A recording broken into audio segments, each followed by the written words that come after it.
خواتین و حضرات،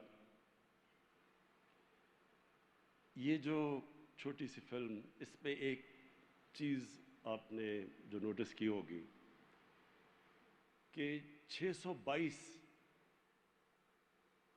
میں نبی صلی اللہ علیہ وسلم مدینہ میں تشریف لاتے ہیں۔ 622 اور 10 سالوں کے اندر جب مدینہ میں تشریف لاتے ہیں تو 600 مسلمان ہوتے ہیں، صرف آدمی اور عورتیں، اور 10 سالوں میں وہ سارا عرب کا نقشہ بدل جاتا ہے۔ جو جتنی بھی 10 سالوں میں جنگیں ہوتی ہیں، جو ٹوٹل لوگ ان جنگوں میں مرتے ہیں وہ 14 سال، 150 مربع میل پہ چھا جاتے ہیں مسلمان، اور 600 سے 1.25 کروڑ پہ چلے جاتے ہیں، 1.25 لاکھ پہ چلے جاتے ہیں، سوری۔ اب کہنے کا میرا کیا مطلب ہے کہ یہ جو ہوا تھا یہ کوئی تلوار کی زور سے نہیں ہوا تھا، یہ دنیا کا بڑا فکری انقلاب آیا تھا، سوچیں بدلی تھی، ذہن بدلے تھے۔ اور یہ جو ہمیں قرآن میں حکم دیا جاتا ہے، اللہ ہمیں حکم کرتا ہے کہ نبی صلی اللہ علیہ وسلم کی زندگی سے سیکھو، ان کی سنت پہ چلو۔ یہ کیوں حکم کرتا ہے؟ یہ ہماری بہتری کے لیے کرتا ہے، کیونکہ یہ جو انقلاب آیا تھا، یہ انقلاب ہمارے، اگر ہم ان اصولوں کے اوپر چل پڑیں تو وہ مسلمانوں کو اٹھا دیتا ہے، کیونکہ یہ تاریخ میں یہ ایک ماڈل بنایا اور پھر اس کو کامیاب کیا۔ جو مدینہ کی ریاست تھی وہ ایک ماڈل بنا اور وہ پھر ساری دنیا پہ پھیل گیا، ساری دنیا کا عظیم سویلائزیشن بنا۔ تو میں آپ سب کے سامنے رکھنا چاہتا ہوں کہ وہ کیا بنیاد کیا تھی، وہ اصول کیا تھے جس کے اوپر مدینہ کی ریاست کھڑی ہوئی۔ اور یہ میں اپنے نوجوانوں کو، خاص طور پہ اس ملک کے نوجوانوں کو اس چیز سے آگاہ کرنا چاہتا ہوں، اور یہ جو اتھارٹی کے ہم نے فیصلہ کیا وہ بھی میں بعد میں آپ کو ایکسپلین کروں گا۔ لیکن یہ کیوں ضروری ہے؟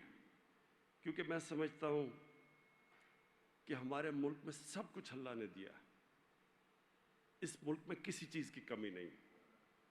جو 3 سال اقتدار میں رہا ہوں تو میں ہمیشہ حیران ہوتا رہا کہ اللہ نے کتنی نعمتیں بخشی ہیں پاکستان کو، لیکن جو راستہ ہے وہ ہمیں اپنا راستہ ٹھیک کرنا ہے۔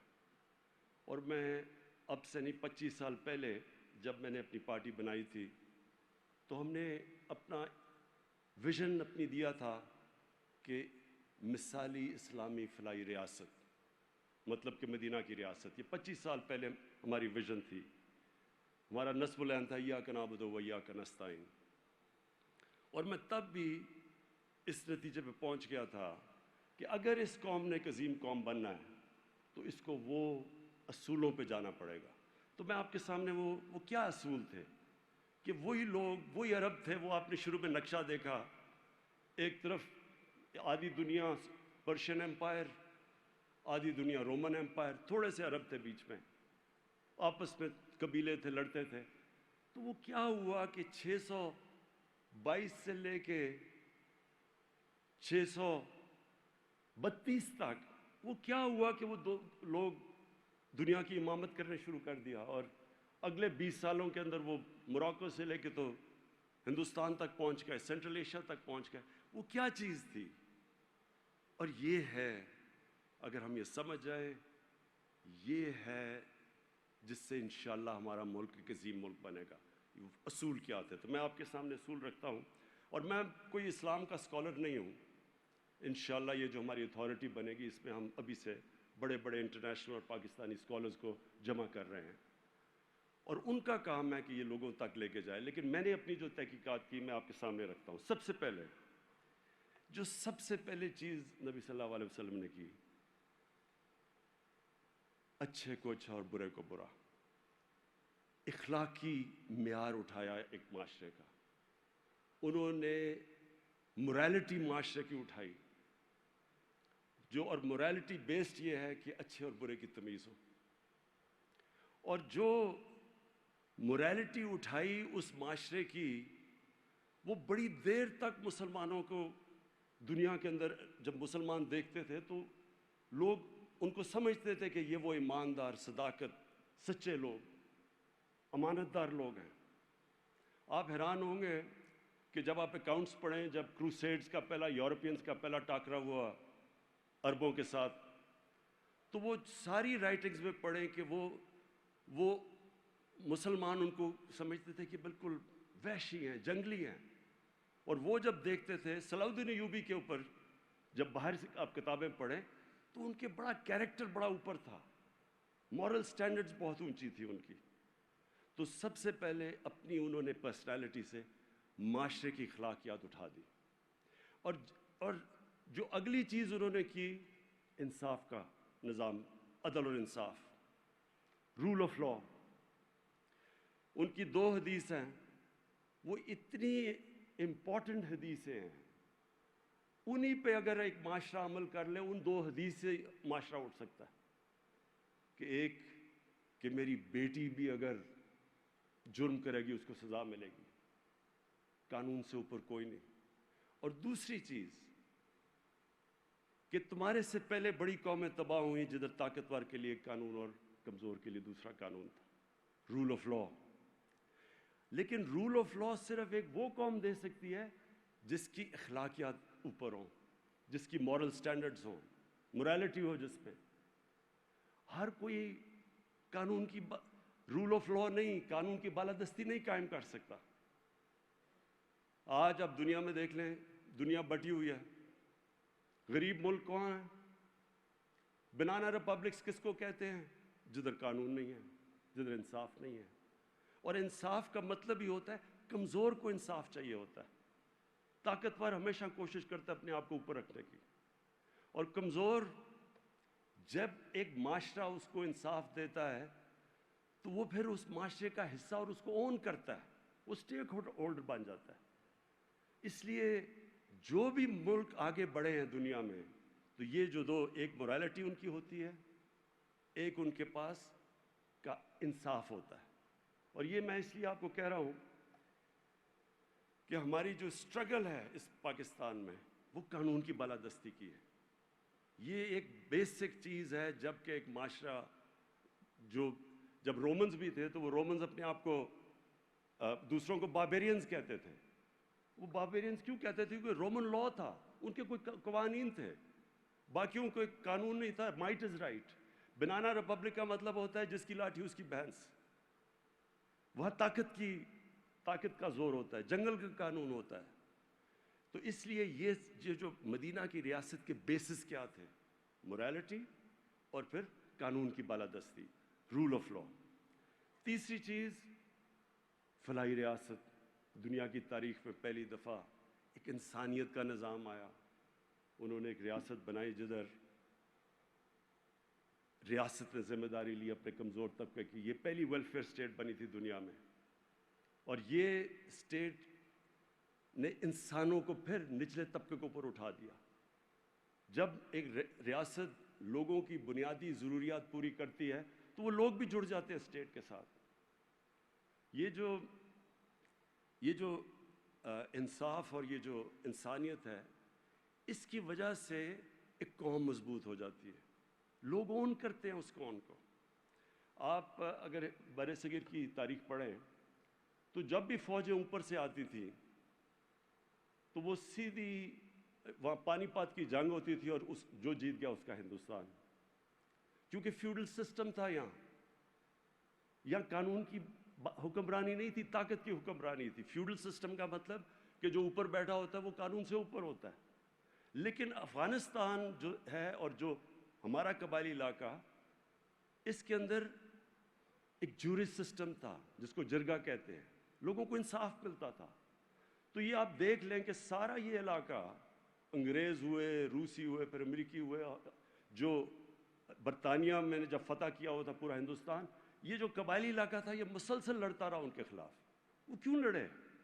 کیونکہ وہ آزاد، انصاف نے ان کو آزاد کر دیا تھا. اور آزاد لوگ وہی لڑتے ہیں اپنی آزادی کے لیے. اگر میرے پاس آزادی نہیں ہے، اگر فیوڈل سسٹم ہے، تو مجھے کیا فرق پڑتا ہے کوئی باہر سے آ کے اوپر حکومت کر لے. اس لیے ہندوستان کو فتح کرنا آسان تھا، اس لیے افغانستان مشکل ہے فتح کرنا. وہ فتح کر لیتے ہیں، اس کے بعد پھر قوم کھڑی ہونی شروع ہو جاتی ہے آزادی کے لیے اپنی. تو یہ جو مدینہ کی ریاست میں انہوں نے انصاف دیا اور پھر لوگوں کی بنیادی حقوق دیے، ان کی جو بنیادی ضروریات اسٹیٹ نے پوری کی. اور تیسری چیز، اس میں میرٹ آ گئی. آپ اگر اسلام میں یہ جو پچھلی تاریخ ہے، یہ جو ایک دم ساری دنیا میں چھا گئے، اس میں بہت بڑی وجہ میرٹ تھی. جو بھی اچھا پرفارم کرتا تھا، جو جنرل، وہ اوپر آ جاتا تھا. کوئی کسی کا یہ رائٹ نہیں تھا کہ ہمیں صرف بڑا عہدہ مل رہا ہے. حضرت بلال ایک غلام تھے. حضرت بلال کا عہدہ فائنانس منسٹر بن چکے تھے، 2 ایکسپیڈیشنز لیڈ کی تھی. سلمان فارسی تھا، ایک دم مسلمان ہوا، اس میں صلاحیت تھی، وہ اوپر چلا گیا. تو جو بھی ان کے امت میں جوائن کرتا تھا، اگر اس کے اندر صلاحیت تھی، وہ اوپر چلا جاتا تھا. تو میرٹ کا سسٹم تھا. پھر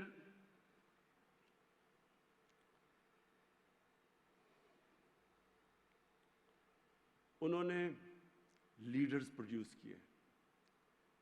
جب آپ یہ جو دور ہے، میں نے جو چھوٹی سی فلم میں ایک دم پھیل گئے، تو آپ ساتھ ساتھ یہ دیکھیں گے کہ ایک کے بعد دوسرا لیڈر نکلتا گیا. جو ان کے ارد گرد تھا وہ لیڈر بن گیا. سارے صحابہ لیڈر بن گئے، کیونکہ ان کی انہوں نے جو ان کے اندر کیریکٹر بلڈنگ کی. اچھا، وہ کیا صلاحیتیں تھی، وہ لیڈر بن گئے. لیڈر کے اندر کیا کوالٹیز ہونی چاہیے؟ سب سے پہلے صادق اور امین. کبھی بھی کسی کی رسپیکٹ نہیں کرتی جو ایک ایماندار نہ ہو، سچا نہ ہو اور امانت دار نہ ہو، انصاف نہ کر سکے. کسی فیلڈ کے اندر کرکٹ کیپٹن کی بھی رسپیکٹ نہیں ہوتی. کوئی اگر ادارہ چلا رہا ہے، رسپیکٹ تب ہوتی ہے جب یہ صادق اور امین. اور پھر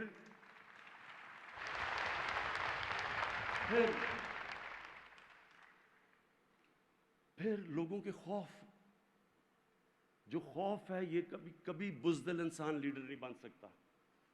ان سب کے خوف ختم کر دیے. جو ان کے قریب تھا، ایک سے ایک بڑا وہ دلیر لیڈر بن گیا. تو خوف کیسے ختم کیے؟ کیونکہ 3 چیزوں سے انسان خوف کھاتا ہے: مرنے سے، ذلت سے، اور رزق جانے سے کہ میری روزی نہ چلی جائے. تو یہ قرآن کے اندر اللہ نے ان تینوں چیزیں کہا کہ یہ میرے ہاتھ میں ہے. تو جب اللہ کے ہاتھ میں زندگی ہے، جب عزت بھی اس کے ہاتھ میں ہے، جب رزق بھی اس کے ہاتھ میں ہے، لوگوں کے خوف چلے گئے. تو وہ ایک ایسے لوگ بن گئے جو کہ لیڈرز بن گئے. اور اتنے چھوٹے ٹائم میں، اور انشاءاللہ یہ ہماری اتھارٹی اس پہ ریسرچ کر کے سامنے لے کے آئے گی کہ کتنے زیادہ لیڈرز اتنے تھوڑے وقت میں بنے. ایک لیڈر نہیں تھا، ایک ہیرو نہیں تھا، ہیروز ہی نکلتے گئے. سب انسان چھوٹے سے، جو مولانا رومی کہتا ہے نا کہ جب اللہ نے تمہیں پر دیے ہیں تو چونٹیوں کی طرح کیوں زمین پہ رینگ رہے ہو. اقبال کے شاہین بن گئے. زنجیریں توڑ دی انہوں نے، جنہوں نے روکا ہوا تھا انسان کو، جو اس کا پوٹینشیل ہے، اشرف المخلوقات، اللہ کی سب سے عظیم مخلوق. آزاد ہو گئے لوگ. چھوٹے لوگ بڑے لوگ بن گئے. دنیا میں وہ پھیل گئے. اچھا، پہلے ان کے ساتھ جو صحابہ تھے وہ سارے لیڈرز بنے، ان کو جو دیکھے نیچے وہ لیڈرز بن گئے.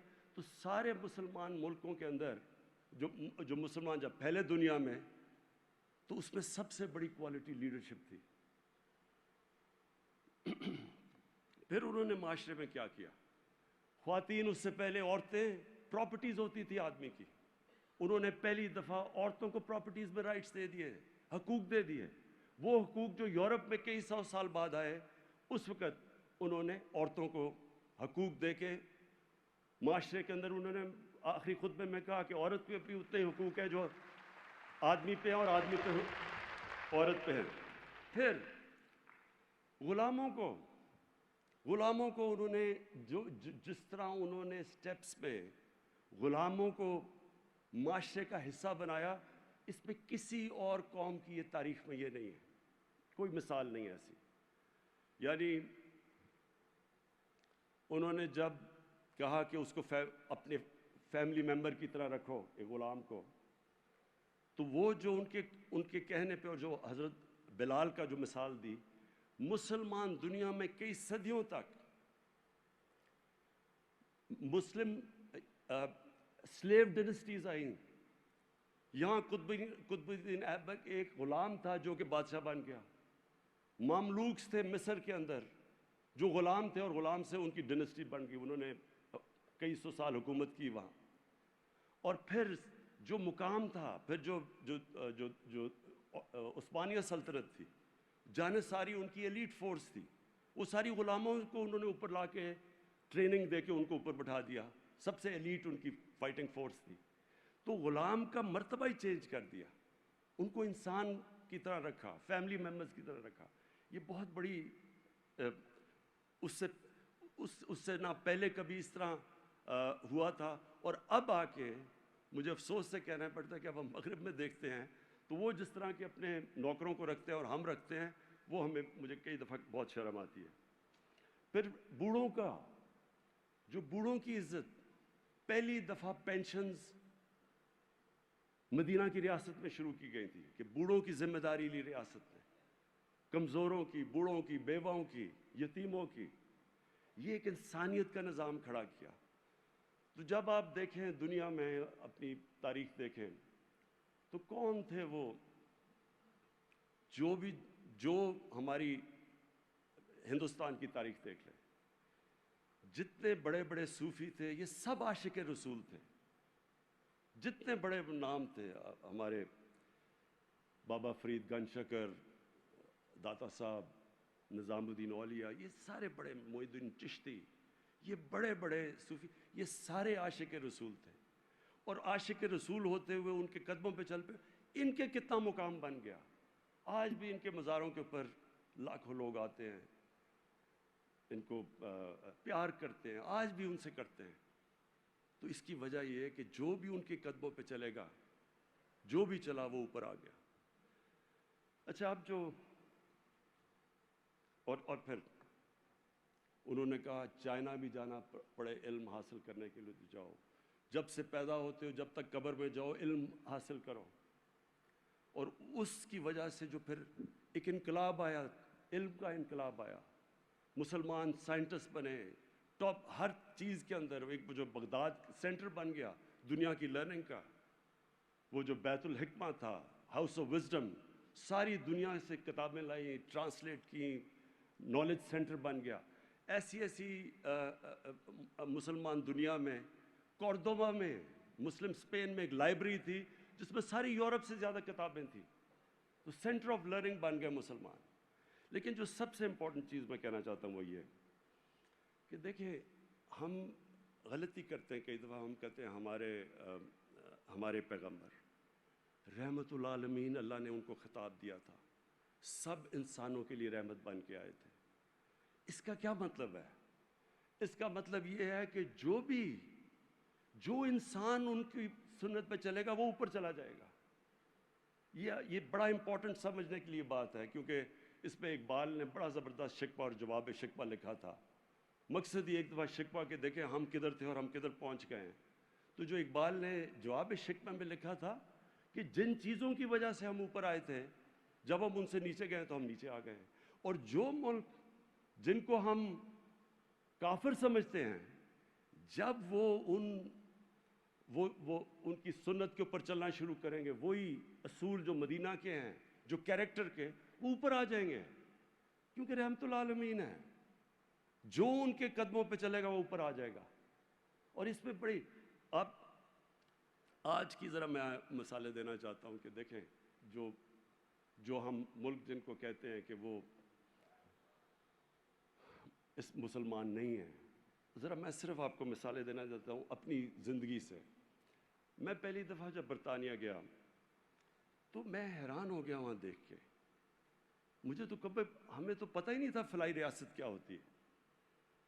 اس ریاست کے اندر پہلی دفعہ ہم نے دیکھا کہ انسانیت کیا ہوتی ہے. غریب آدمی کے لیے مفت علاج، غریب آدمی کے بچوں کے لیے مفت تعلیم اور بہترین تعلیم. اگر وہ غریب آدمی بے روزگار ہوتا تو اس کو ان امپلائمنٹ بینیفٹس ملتے ہیں، اسٹیٹ اس کا دھیان رکھتی ہے. عدالت میں جاتا ہے اور اس کے پاس پیسے نہیں ہیں تو لیگل ایڈ ملتی ہے اس کو. یہ میں نے پہلی دفعہ چیزیں دیکھی وہاں جا کے. اور رول آف لا یعنی قانون. میں آپ کو اپنا بتاؤں کہ میرا ایک وہاں کیس تھا انگلینڈ کے اندر. انگلینڈ کا بہت بڑا سٹار تھا ایان بوتھم. تو میں صرف آپ کو بتانا چاہتا ہوں کہ کیا فرق کیا ہے اور کیوں وہ آگے نکلے، کیوں ہم پیچھے ہیں اور کیسے ہم آگے نکل سکتے ہیں. میرا کیس تھا، وہ بھی انگلینڈ کا بڑا نام تھا، میرا اس سے کرکٹ میں بڑا مقابلہ ہوتا تھا. تو اس نے میرے اوپر عدالت میں کیس کر دیا. اس نے بھی سب سے بڑا وکیل لیا، میں نے بھی انگلینڈ کا سب سے بڑا وکیل لیا. تو مجھے یاد ہے میں جب میری اس سے پہلی بات ہوئی اور وہ میرے سے پوچھ رہا تھا، میرے ایویڈنس لے رہا تھا، تو اس نے مجھے روک دیا. اس نے کہا کہ اگر میں یہ آپ کو وارن کرنا چاہتا ہوں کہ اس میں ایک بھی چیز جو آپ لکھ رہے ہیں جھوٹ نکلی، وہ جج سیدھا آپ کو وہ پرجری کے اندر جیل میں ڈال دے گا. اور پھر اس نے کہا کہ میں آپ کو کوچ نہیں کر سکتا. میں تو کبھی عدالت میں گیا ہی نہیں تھا. اس نے کہا مجھے اجازت نہیں ہے کوچ کرنے کی. یعنی میں اسے پیسے بھی دے رہا ہوں، وہ یہ بھی نہیں مجھے بتا رہا کہ اندر میں نے عدالت میں کرنا کیا ہے. اس نے کہا تم نے صرف سچ بولنا جا کے. اور پھر ہمارے اس کے بعد ایک بہت بڑا برطانیہ کا ایک نام تھا لارڈ جیفری آرچر. وہ پاکستانی کا ایک عزیز کرتا تھا پاکستانی. اس کا ایک بڑا کیس ہوا وہاں. وہ پاکستانی کیس ہار جاتا ہے. 3 مہینے کے بعد پتہ چلتا ہے کہ وہ جو لارڈ جیفری آرچر نے ایک جو گواہ لے کے آیا تھا اس نے جھوٹ بول دیا. 3 مہینے کے بعد وہ جیفری آرچر لارڈ جو اتنا طاقتور آدمی تھا برطانیہ میں، اس کو 3 سال کی جیل ہو گئی پرجری کے اوپر، صرف جھوٹ بولنے پہ. اب میں آپ کو کیا بتاؤں، میں پیناما کیس میں، میرے ساتھ اور بھی میرے لوگ بیٹھے جو عدالت میں تھے. اب میں آپ کو کیا بتاؤں کہ کس طرح کے وہاں جھوٹ بولے گئے. قطری خط آ گیا. آپ کو میں یقین دلاتا ہوں کہ انگلینڈ کے اندر اگر قطری خط آ جاتا،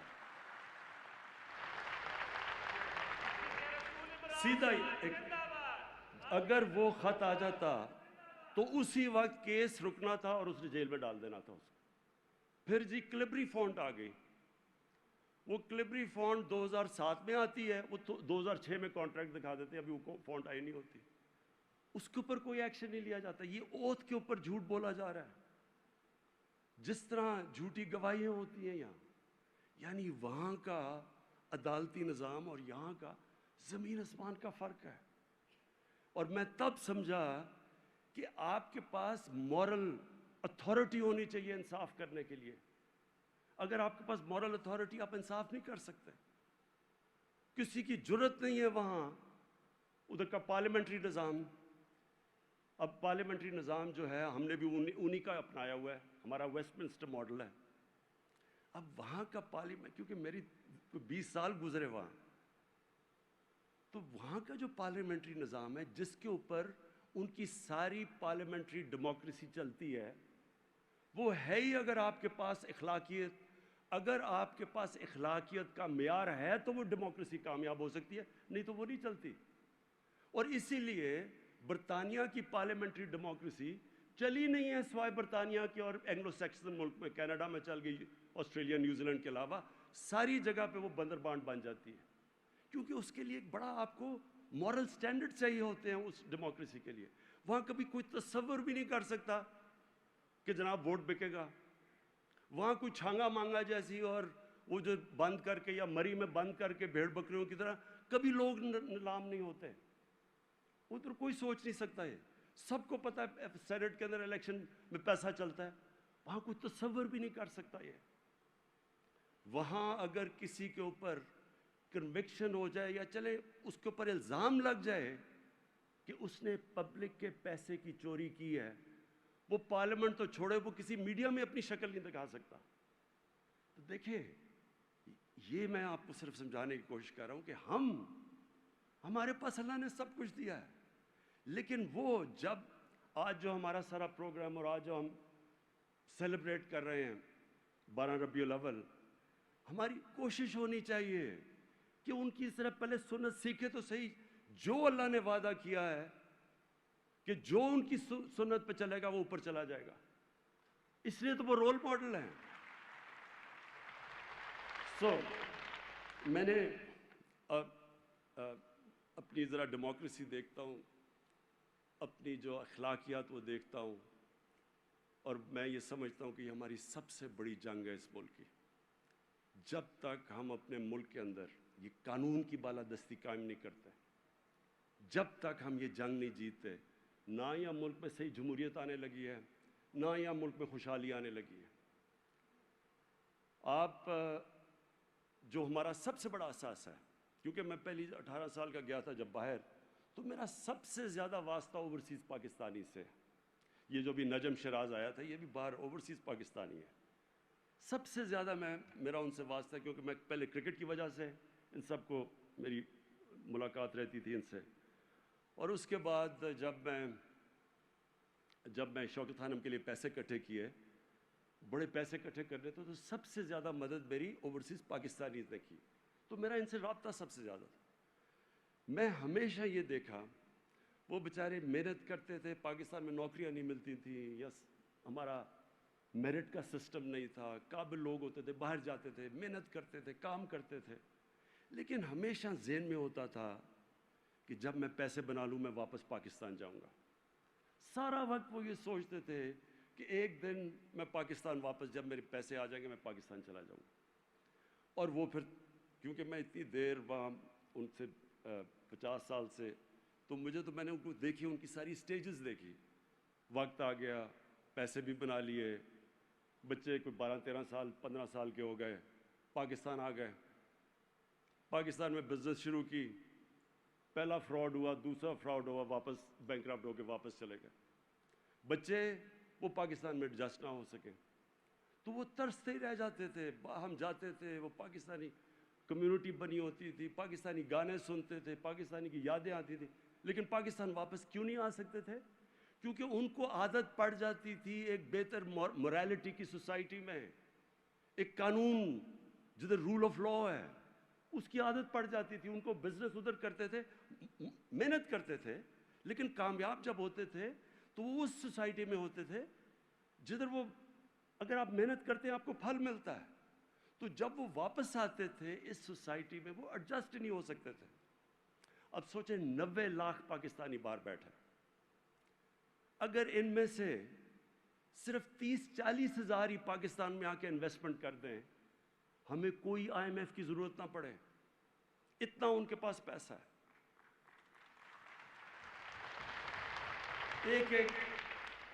ایک پاکستانی میں جانتا ہوں جس کے پاس صرف اکیلے کی دولت اتنی ہے جتنا ہمارے IMF کا قرضہ ہے. ایسے جانتا ہوں میں وہاں. لیکن ان سے پوچھیں کہ آپ پاکستان کیوں نہیں آتے، وہ پاکستان کا سسٹم ان کو پاکستان نہیں آنے دیتا، وہ ترستے ہیں پاکستان آنے کے لیے. تو یہ جو مورالٹی، قانون کی بالادستی، یہ ہمارے ملک کے لیے، اس لیے اگر ہم نے خوشحال ہونا ہے تو ہمیں ضرورت ہے اس کی. اپنے ملک کو جب تک جو پوٹینشیل آزاد کرنا ہے تو تب تک یہ نہیں ہوگا جب تک ہم اس ملک میں قانون کی بالادستی قائم نہیں کریں گے، جب تک ہم اپنی اخلاقیات کو نہیں اوپر لے کے جائیں گے.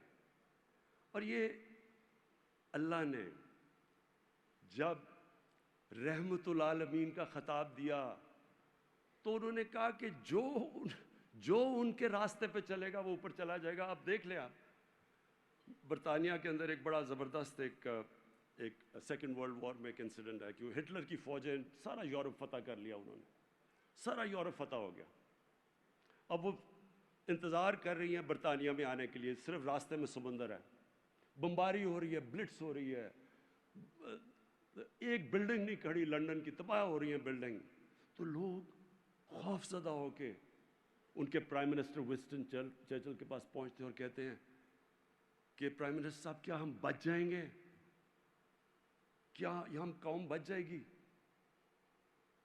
اس نے آگے سے جواب دیا کہ کیا ہماری عدالتیں انصاف دے رہی ہیں؟ وہ دنگ رہ گئے کہ ہم کہہ رہے ہیں کہ اس کی ہٹلر کی بمباری ہو رہی ہے، تباہ کر رہا ہے ملک ہے، وہ کہہ رہا ہے آگے سے کہ عدالتیں انصاف دے رہی ہیں. اصل میں وہ مطلب اس کا یہ تھا کہ کیا ہمارے میں ابھی تک وہ اخلاقی معیار ہے کہ ہماری عدالتیں انصاف دے رہی ہیں، کہ ان میں قوت ہے انصاف دینے کی؟ تو ہوا کیا؟ برطانیہ تو بچ گیا، جرمنی بھی شکست کھا گیا، جاپان بھی شکست کھا گیا. جرمنی کے اندر ایک بلڈنگ نہیں کھڑی تھی جب جنگ ختم ہوئی. جاپان کے اوپر 2 ایٹم بم گر چکے تھے. 10 سالوں میں دونوں قومیں کھڑی ہو گئیں. کیوں کھڑی ہو گئیں؟ کیونکہ اخلاقیات کو بمباری سے آپ تباہ نہیں کر سکتے.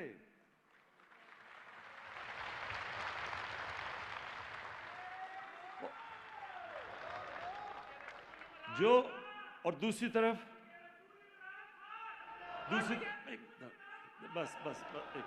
دوسری طرف آپ دیکھ لیں ہماری زندگی میں بیروت، سارے مڈل ایسٹ کا بیروت کو کہتے تھے پیرس ہے مڈل ایسٹ کا.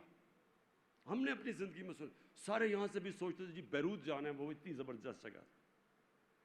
آج بیروت اور لیبنن فیلڈ سٹیٹ کہا جا رہا ہے.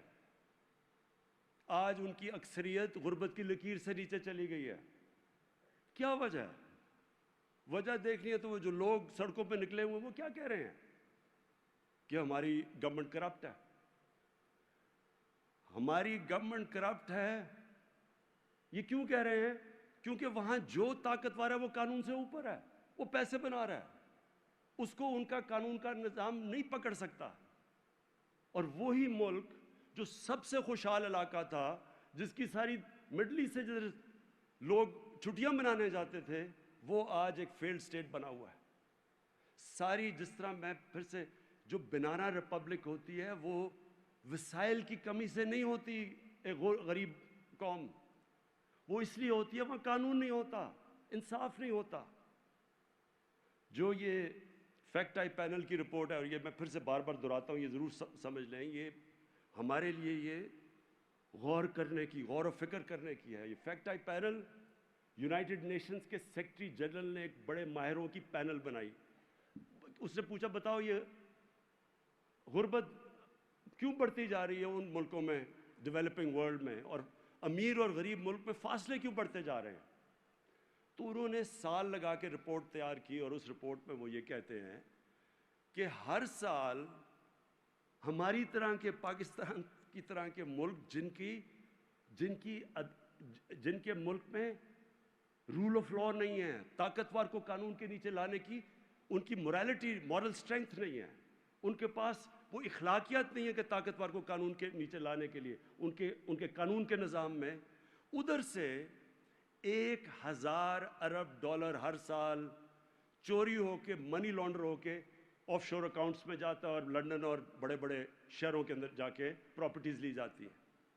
یہ اس کی یونائٹڈ نیشنز کے سیکرٹری جنرل کی فیکٹ آئی پینل کی رپورٹ ہے.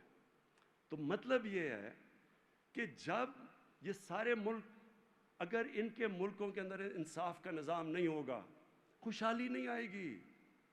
وہ جو مدینہ کی ریاست کے اندر انہوں نے اصول سیٹ کیے تھے، وہ پہلے تو خوشحالی نہیں تھی. پہلے 6 سال اگر انہوں نے، خیر بڑی، جب ہم اس کے اوپر اور بھی فلمیں بنائیں گے، کہ پہلے 5-6 سال تو بہت برے حالات ہیں مسلمانوں کے، لیکن انہوں نے پہلے انصاف قائم کیا، اخلاقیات اٹھائی سارے معاشرے کی، اور اس کے بعد انہوں نے فلاحی ریاست بنائی. یعنی پیسے نہیں بھی تھے لیکن انہوں نے غریبوں کو اوپر اٹھایا، ان کی اسٹیٹ نے ذمہ داری لی، اس سے وہ معاشرہ تک جڑ گیا. وہ سب، جب میں غریب آدمی ہوں، مجھے پتہ ہے کہ اگر معاشرہ میری مدد کر رہا ہے اور ملک میری مدد کرتا ہے اور میں اگر طاقتور میرے سے کوئی ظلم کرے تو میں عدالت میں جاؤں گا, مجھے انصاف ملے گا, میں کھڑا ہو جاؤں گا اس ملک کے ساتھ. اس طرح انہوں نے اس کو قوم بنایا. پہلے تو قبیلوں میں بٹے ہوئے تھے, وہ کیسے ایک دم سپر پاور بن گئے؟ کیونکہ ان ساروں کو پتا تھا کہ یہ جو ریاست ہے یہ ہماری ہے. انہوں نے اون کیا کہ ہمیں انصاف بھی دیتی ہے, ہماری بنیادی ضروریات بھی پوری کرتی ہے, میرٹ ہے یہاں, میں محنت کروں گا تو میں اوپر آ جاؤں گا. یہ نہیں کہ وہاں صرف چند خاندانی اوپر بیٹھے ہوئے ہیں, جو محنت کرے گا اوپر آ جائے گا. قوم کو آزاد کر دیا. اور پھر اور اپنی مثال سے جو لیڈرشپ انہوں نے کھڑی کی, ان کو شاہین بنا دیا. تو لیڈرز بھی بن گئے, قوم بھی آزاد ہوگی, اس قوم پھیل گئی دنیا پہ. تو ہمارا چیلنج اب کیا ہے؟ ہمارا چیلنج یہ ہے کہ ہمارے جو یوتھ ہے, ہمارا جو نوجوان ہے اس ملک کا, اس کو ہم صحیح طرف لگائیں, اس کا راستہ ہم صحیح کریں. اکثریت اس ملک کے نوجوانوں کی ہے, اور میں اپنے نوجوانوں کو یہ پیغام دینا چاہتا ہوں کہ دیکھیں, مجھے تو اللہ نے سب کچھ دے دیا. میں وہ ایک خوش قسمت انسان ہوں جس کو کوئی کسی قسم کی ضرورت نہیں ہے. جو میں چاہتا تھا, جس طرح کی جو بھی چیز ہے, اللہ نے تو مجھے سب کچھ دے دیا. میں صرف یہ چاہتا ہوں کہ میں پہلی جنریشن تھا اس ملک کی, ہمارے ماں باپ غلام ہندوستان میں پیدا ہوئے تھے. ہم بچپن میں ساری وقت کہانیاں سنتے تھے جو ماں باپ ہمیں بتاتے تھے کہ تمہیں نہیں پتہ غلامی کیا ہے, کس طرح انگریز یہاں حکومت کرتا تھا, کس طرح ہماری کوئی حیثیت نہیں تھی. تو ہم بڑے ہوئے تھے اس چیز سن کے. اور پھر ہم نے اپنے ملک کو اوپر جاتے دیکھا. یہ یاد رکھو, آج سے 50 سال پہلے پاکستان اوپر جا رہا تھا, یہ سارے خطے میں سب سے تیزی سے ترقی کر رہا تھا. اور پھر ہم نے اس کو نیچے آتے دیکھا, اور اس کو ہم نے ادھر. تو میری کوشش ایک ہے کہ ہم واپس ایک وہ ملک جو ایک بہت بڑی خواب تھی پاکستان کی, لا الہ, جس ملک کا نعرہ تھا کہ پاکستان کا مطلب کیا, لا الہ الا اللہ, اس کو کس نے اس ملک کو یاد رکھے, جو ہندوستان میں مسلمان تھے ان کو تو پتا تھا وہ پاکستان کا حصہ نہیں بن سکتے. انہوں نے بھی پاکستان کے لیے ووٹ دی, کیونکہ علامہ اقبال نے وہ خواب دیا پاکستان کا کہ ایک مثالی اسلامی ریاست بنے گی, ماڈل بنے گی سارے مسلمانوں کے لیے. ہم نے وہ نیشن بننا تھا, ہم نے اور وہ ماڈل کیا مسلمانوں کا, وہ مدینہ کی ریاست ہے. تو ہم نے اور پھر پاکستان کی جو آبجیکٹو ریزولوشن وہ کیا تھی, اسلامی فلاحی ریاست, وہ بھی مدینہ کے. سو ہمارا تو آبجیکٹو وہ تھا. تو یہ جو قادری صاحب نے ابھی بات کی کہ ہمیں جس راستے پہ 74 سال پہلے چل جانا چاہیے تھا, وہ انشاءاللہ ہم سفر اب شروع کرنے لگے ہیں. مجھے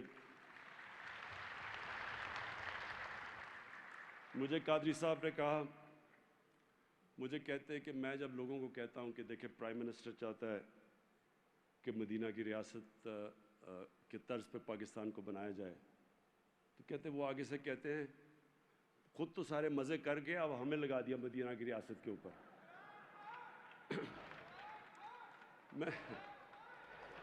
میں نے قادری صاحب کو کہا, میں نے قادری صاحب کہ ہم ایک وقت ایسا تھا, مجھے بھی لوگ کہتے, ہمارے بڑے کہتے تھے کہ آپ یہ کس راستے پہ لگے ہوئے ہیں, یہ غلط راستے پہ ہیں. تو میں تب سوچتا تھا, میں کہ انہوں نے کیا پتا کہ اس راستے میں کیا ہے, انہوں نے تو دیکھا ہی نہیں ہے, ان کو تو پتہ ہی نہیں ہے. مجھے پتہ ہے, میں نے وہ سارا راستہ دیکھا ہوا ہے. میں نے ساری جو لوگ تصور کرتے ہیں, یہ ذرا غور سے, میں اپنے نوجوانوں کو پھر سے کہہ رہا ہوں, غور سے ذرا میری بات سنیں. دیکھیں, لوگ ساری وقت امید لگاتے ہیں ان کو گلیمر اور یہ اور وہ اور فلم سٹارز اور ایکٹرز اور پاپ سٹارز کی, یہ کوئی بڑا گلیمرس زمانہ ہے اور یہ کوئی ایسی چیز ہے جو ہم سارے کوشش کرتے ہیں. رول ماڈلز وہ ہیں, میرے بھی وہی رول ماڈلز تھے.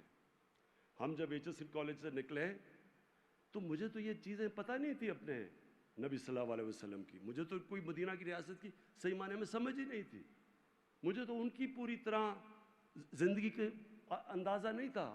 ہمیں ایسی ایک لگتا ایسے تھا جب ہم, تب تو بڑے تھوڑے انگلش میڈیم اسکول تھے, تو جب ہم وہاں سے لے کے لگتا ایسے تھا کہ ہمارا جو اپنا کلچر ہے وہ بھی پیچھے ہے, ہم بیکورڈ ہیں, سارا کچھ آگے ہے, ٹیکنالوجی ادھر ہے, وہ ملک آگے نکل گئے, جو وہ کہتے ہیں وہ ٹھیک ہے, اور جو ان کے رول ماڈلز ہیں وہ ہمارے بن گئے.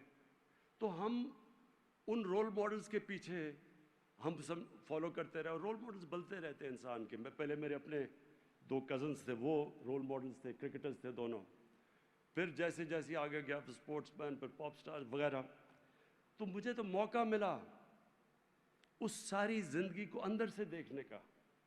اور میں تو اپنے تجربے سے آپ کو کہہ رہا ہوں کہ جو اس وقت ہمارے یوتھ کے سامنے چیلنجز ہیں, اگر ہمارے سامنے یہ چیلنجز تھے تو آج یوتھ کے سال میں تو, اور سوشل میڈیا آ گیا, وہ تو بہت بڑھ چکے ہیں چیلنجز.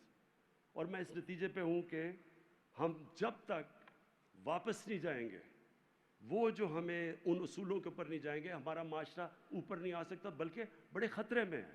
تو میں اب آپ کو صرف یہ اپنی جو بتاتا ہوں کہ ہمارا مقصد کیا تھا یہ رحمت اللہ عالمین اتھارٹی بنانے کا.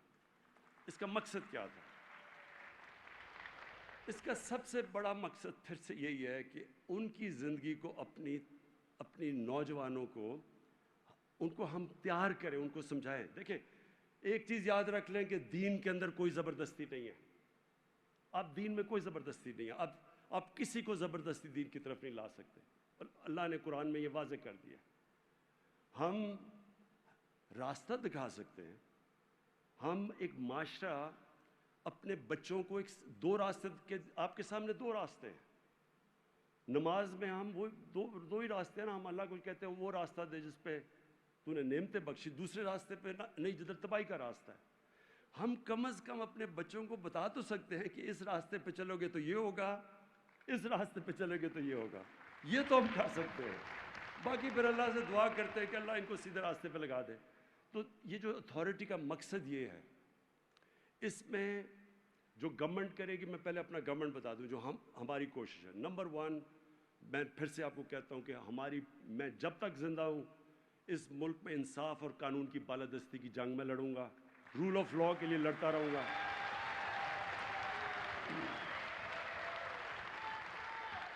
یہ جو لوگ اپنے آپ کو اس ملک میں قانون سے اوپر سمجھتے ہیں, وہ سمجھتے ہیں کہ وہ جو مرضی جرم کریں, یہ اس ملک کا قانون ان کو پکڑنا نہیں چاہیے یا پکڑ نہیں سکتا. وہ جب تک ہم ان کو قانون کے نیچے نہیں لے کے آئیں گے, جب تک طاقتور قانون کے نیچے نہیں آتا, آپ کبھی بھی یہ نہ سوچیں کہ نیچے سرکاری نوکر پٹواری اور یہ پیسے نہیں لیں گے. ہمیشہ اوپر سے معاشرہ ٹھیک ہوتا ہے, جو مدینہ کی ریاست میں ہوا تھا. نبی صلی اللہ علیہ وسلم نے اوپر سے معاشرے کو ٹھیک کیا تھا, تو ہم نے اوپر سے طاقتور کو قانون کے نیچے لے کے آنا ہے.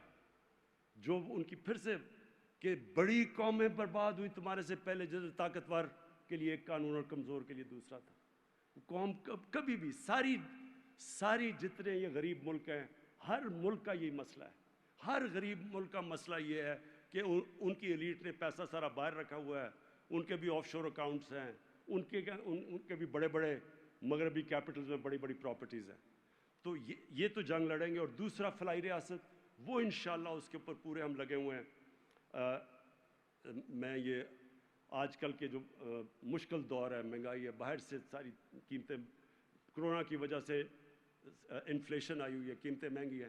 ہم ابھی احساس کا پروگرام شروع کریں گے انشاءاللہ, جس میں ہم نیچے 1.25 کروڑ خاندانوں کو ہم ان کو پیسے دیں گے, کھانے پینے کی چیزوں کی, گندم کے, ان کو ہم سبسڈائز کریں گے انشاءاللہ. اگلے مہینے سے ہم شروع کر رہے ہیں. پھر ہمارا کامیاب پاکستان آ رہا ہے, وہ بھی ایک بڑا ریولوشنری پروگرام ہے. قرضے دیں گے نوجوانوں کو سود کے بغیر.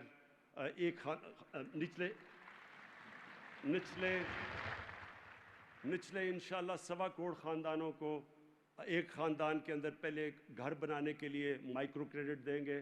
وہ ہم آرگنائز کر رہے ہیں پیسے کے لیے تاکہ وہ اپنے غریب لوگ اپنے گھر بنا سکیں. دوسرا ان کو سستے قرضے دیں گے, شہروں میں اپنی دکانیں, دیہاتوں کے اندر وہ زرعی چیزیں خرید سکیں.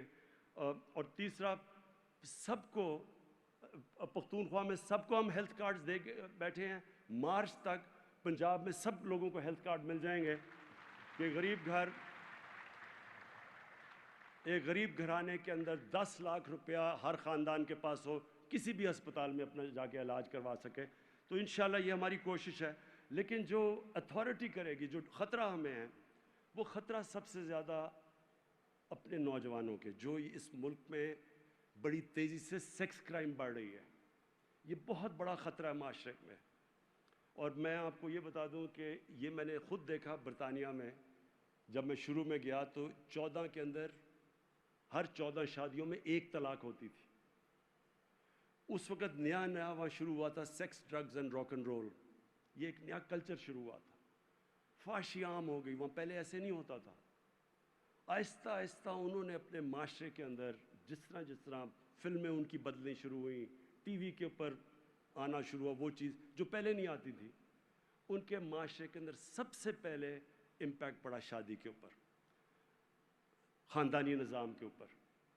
اور وہ جب ان کا خاندانی نظام آہستہ آہستہ ٹوٹنا شروع ہوا تو تب ہمیں سمجھ آئی کہ کیوں یہ پردے کا کانسیپٹ ہے. دیکھیں, پردے کا اسلام کے اندر ایک بڑا کانسیپٹ ہے. یہ صرف یہ نہیں ہے کپڑوں کا, یہ ایک اسلام میں شادی کو پروٹیکٹ کرنے کا کانسیپٹ ہے. وہ اب ایک معاشرے کے اوپر ہے کہ اجتہاد کر کے ڈیولپ کرے کہ کس طرح ہم نے اپنے خاندانی نظام کو پروٹیکٹ کرنا ہے. لیکن جب میں شروع میں گیا تھا تو 14 میں 1 طلاق تھی, اور جب آخر میں 70% طلاقیں ہو گئی وہاں, تو ان کی فیملی سسٹم ٹوٹا. جب آپ ایک معاشرے کے اندر فحاشی بڑھاتے رہتے ہیں, اس لیے ہمارے حضور نے منع کیا ہوا ہے. اس لیے مدینہ کی ریاست میں بھی جب شروع میں خاندانی نظام ٹوٹا ہوا تھا, انہوں نے اس کو لے کے آئے دائرے کے اندر شادی کی اور پھر پروٹیکٹ کی شادی. تو ہمارے لیے تو بڑا امپورٹنٹ ہے. باقی چیزوں میں وہ ہمارے سے آگے ہیں, باقی اخلاقیات میں ہمارے سے آگے ہیں. لیکن ہمیں اپنے لوگوں کو, اپنے بچوں کو, اپنے نوجوانوں کو, اپنے خاندانوں کو بچانا ہے. وہ جو کلچر اس وقت آ رہا ہے, جو اس وقت ملک میں ہمارے نہیں, ادھر سے ہالی ووڈ سے جاتا ہے بالی ووڈ سے ادھر آتا ہے, یہ کلچر ہمارے خاندانی نظام کو تباہ کرے گا. ہالی ووڈ کے اندر جدھر سے کلچر آ رہا ہے, 2.5 سال ہے ایوریج ایک شادی کی. ایک شادی لاسٹ 2.5 سال کرتی ہے وہاں, کیونکہ وہ کلچر کے اثرات ہیں. اس لیے ہم چاہتے ہیں کہ اتھارٹی میں ہم اپنے لوگوں کو, ہمارے اسکالرز آگاہ کریں, بتائیں لوگوں کو کہ اس کا امپیکٹ کیا ہے, کیا اس ملک میں اس کا کتنا امپیکٹ پڑا ہے ان کے خاندانی نظام سے, ہمارے خاندانی نظام پہ. تو جو سب سے بڑا, اور ماں باپ اس چیز کو سمجھیں گے آج جو سن رہے ہیں, بچوں کے پاس جو موبائل فون ہے.